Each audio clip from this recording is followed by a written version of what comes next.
За би нэг хэдэн зарчмын юм хэлье. Дээрээс нь асууж байгаа шүү. Нэгдүгээр туллын төрийн ажил бол үйл хэрэг. Энэ бол одоо алба барьж байгаа, арга цааж байгаа зүйл биш ээ. Энэ бол үйл хэрэг байхгүй юу? Эх орны төлөө тангараг өргөсөн хүмүүс сайн муу хэлүүлэх нь хамаахгүй урагшаага шийдэл гаргаж авах хэрэгтэй бөгөөд тэдгээр шийдэл иргэдийн олон нийтийн итгэл үнэмшил суурилсан сонгуулийн мөрийн хөтөлбөрт үндэслэн ил тод нээлттэй иргэдэд оролцуулдаг судалгаа тооцоололтой нотлоготой байх хэрэгтэй. Гэтэл сүүлийн үед дарга нар бол ингээд юм хүмүүсээс асуухгүй хүч хэргэлдэг, тулгадаг, иргэдийн санаа бодлыг үл хэрэгсдэг. Тэгээ түүнийг ямар нэгэн байдлаар ноцож доромжиж тайлбарладаг болсон. Ялангуяа хот дээр энэ асуудал удаа дараа давтагдаж байна. Тэгээ даварсаар давгийн оронд гихчээр иргэдээсээс том, их хурлаасаа том дунд чатны албан тушаалтнууд бий болсон. Тийм учраас энэ бол алба барих үйл хэрэг биш. Яг тэгэхээр энд бол Монгол төрийн ихэнх яамнуудын сайд болон голлох шийдвэр гаргаж бодлого босруулалт хийж байгаа хүмүүсийн сууж байгаа. Өнгөрсөн 1 жилийн өмнө яг 365 хоногийн өмнө 25 оны 5 сарын 8-ны өдөр магнес өрн дарга томилогдсон. Та 1 жилийн ойн өдөр өнөөдөр болж байна. Хоёулаа нэг асуудлыг 3-4 удаа ярьлаа. Танд би бичиг явууллаа. Танд бас зовлон байх шиг байна. Таны сая дүгнэлтнэрээ харагдж байгаа хэмжигдэхүйц бос байна. Энэ төлөвлөгөө. Хоёрдугаарт хөрөнгө оруулалтыг бодит болгох үе шаттай стратегтэй байхгүй байна. Гуравдугаарт шалгуур үзүүлэлт зорилгууд тодорхой ус байна гэж та хэлээд байгаа. Энэ бүх зүйлийн нууц юунд байна гэхээр шалтгаан юунд байна гэхээр өмнө нь бол бямцог даргаыг бас томилогдоход хэлжсэн. Энэ төсөв бөгөөд төсвийн хүрээ энэ төлөвлөгөөнд чинь үндэсний аюулгүй байдлын үзэл баримталтаа хэмжүүр нэгжийн тодорхой болоод энэ бүх зүйл чинь түнд нийцж байгаа сэтлэр хяналт тавих хэрэгтэй. Тихгүй болохоор төсөв болохоор тойрог руугаа салбар руугаа мөнгө татах уралдаан болдог. За зарим нь тэгээд одоо популизм дүүртдэг. Ингээ хяргуулцдаг. А яг мөнгө очих хэвээр бодлого очих хэвээр шийдэл очих хэвээр газрууд нь хохироод үлддэг. Тэгээд улсын хөгжил гацдаг. Тэр энэ асуудал дээр магнес өрн дарга яг ямар нөхцөл байдалтай байгаа юм? Та ямар үйлдэл 1 жилийн дотор хийв? Энэ дээр эргээд би яг 1 жилийн дараа асууна гэж танаас асууж яснараа одоо асууж байна. Дараа нь 24 засгийн газар 4 жилийн хөтөлбөрөөр батлахдаа 578 зүйл заалттай 11 хэмжих нэгжээр баталсан. Тэгэхээр одоо ингээд их хурл бүрийн эрх талдаа орцсон байхад ядаж 50% энэ чинь хэрэгжсэн байх ёстой шүү дээ. Тэгэхээр одоо эдийн засгийн хөгжлийн сайд энэ хоёр сайдаас асууж байгаа нь тухайн одоо мэргэжлийн хүмүүс нь хариулмаар байна. Яг 24 оны 7 сарын 5 ингээ 26 оны 5 сарын 8-ны хооронд эдийн засгийн чинь метриксууд 11 дутмаараа яг ямар байгаа. Хүний хөгжлийн индекс яг зорилт байгаа хэдэн хувьд нь очиж байгаа. Авилгын индекс бид нар мэдж байгаа 10-аар ухарцсан. Өрсөлдөх чадварын индекс гэдэг. Бус индексүүдээр яг хэлмээр байна. Энийг яг ингээд товчлоод хэлээч. За дараагийн нэг асуудал. Энэ бүтээмэл оюун буюу одоо химэл оюун гэж хэлээд байгаа энэ зүйл энэ үр ашгийг 70 хүртэлх хувьд хүргэнэ гэж үзээд байгаа. Гэтэл бүтээмэл оюун чинь 3 сар тутам буюу улирал тутам нэг генерашн буюу нэг одоо үе ахаад яваад байна. Өөрөөр хэлбэл 24 он засгийн газар байгуулагдсанаас хойш 8 үе химэл оюуны үе өнгөрчлөө. Тухайн үе төлөвлөж ирсэн зүйл одоо ингээд эн чинь технологийн хувьд маш том инновацийн боломж бий болчихлоо. Энийг төлөвлөгөөндөө хэр зэрэг ашиглаж байгаа юм. Төлөвлөгөө гаргахад одоо жишээлбэл симуляцийг энэ химэл оюун дээр хийж гэнэ үү? Expectation буюу одоо төсөөллийг үр дүнг тооцож гаргаж гэнэ үү? Энийг ашиглалт ямар байгааг хариулаач. За тэгээд 1 минут авчих дарга. 1 минут. За хариулчиад ах юм уу? Үгүй шууд авчих. Одоо за Эрдэнэ бол гişүн сонгоод өгч. 1 минут. Асуултаа гүйцээсэй. Тэгэхээр хэдэн жилийн үрд бол бид нар цар дахал гээд хамаг шалтгаыг тийшээ тавьчихдаг байсан. Түүний дараа Орос Украиний асуудал гээд тийшээ тавьчихдаг байсан.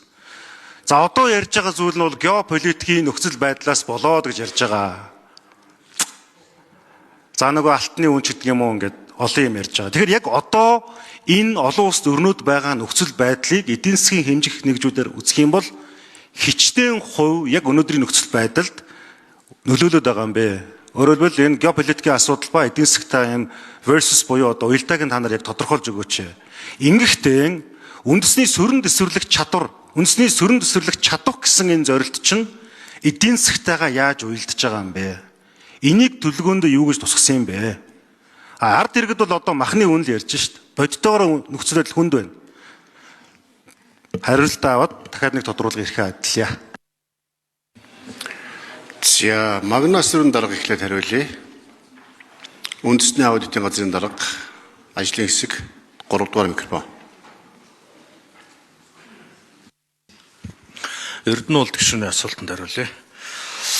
За манай үндэсний аудитын газраас за нэгдүгürt төслийг боловсруулах явцад саналаа өгсөн. За хоёрдугаарт өнгөрсөн жилийн төлөвлөгөөний хэрэгжлэнд бас нийслэлийн аудит хийж шийдлээ гаргаж зөвлөмж өгсөн байж байгаа. За энэ хүрээнд авч үзээд энэ жилийн төлөвлөгөөн дээр харьцангуй одоо бас боловсруулахад бол ахис дэвшил байна. Гэхдээ 4 зүйл дээр онцгой анхаарах шаардлагатай гэж ингэж шийдэл гаргасан. За нэгдүгürt бол зарим одоо арга хэмжээний үр дүн бүнлэх боломжгүй байдалд хүрэх эрсдэл байж болзошгүй байна гэдгийг нь бол тодорхой хэлсэн. За хоёрдугаарт бол зорилттой төвшин хэмжигдэхүй цус ижил агуулгаар тусгагдсан 30 төсөл арга хэмжээ байна гэж ийм жагсаалт гаргасан.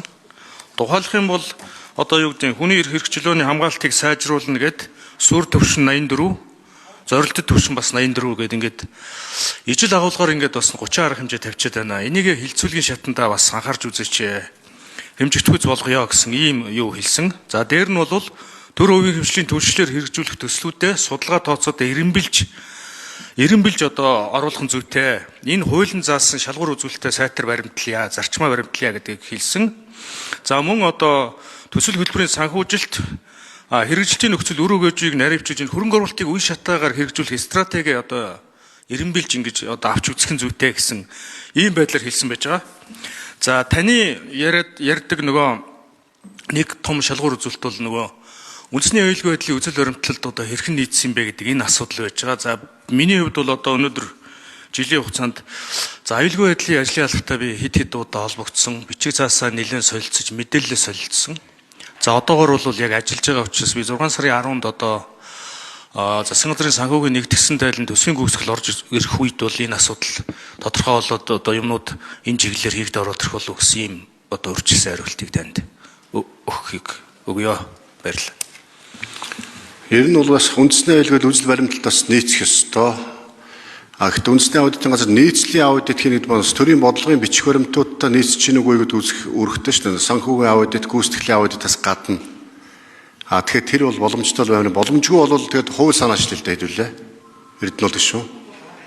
Зохицуултанд байгуул хийх ёстой л доо. За энх хоёр сая хариулъя.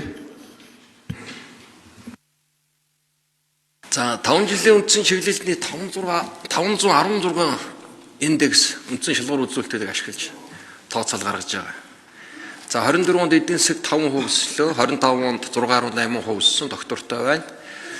За инфляц 25 оны эцэст долларын 5 буюу зорилт интервалд байсан. Өнөөдөр 7.4% нэгдүгээр улирлын байдалтай байна. Ажил хүчний оролцооны индекс сүүлийн жилүүдэд доктортой өссөөр 63% бид нэр ажил хүчний оролцоог хангаж байна.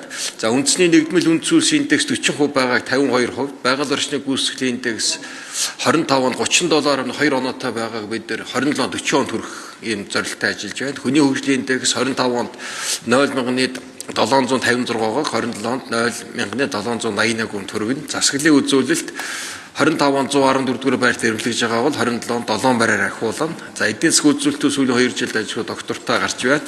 Мэдээж эрсдэл байгаа. За энд хариу арга хэмжээнүүдийг бид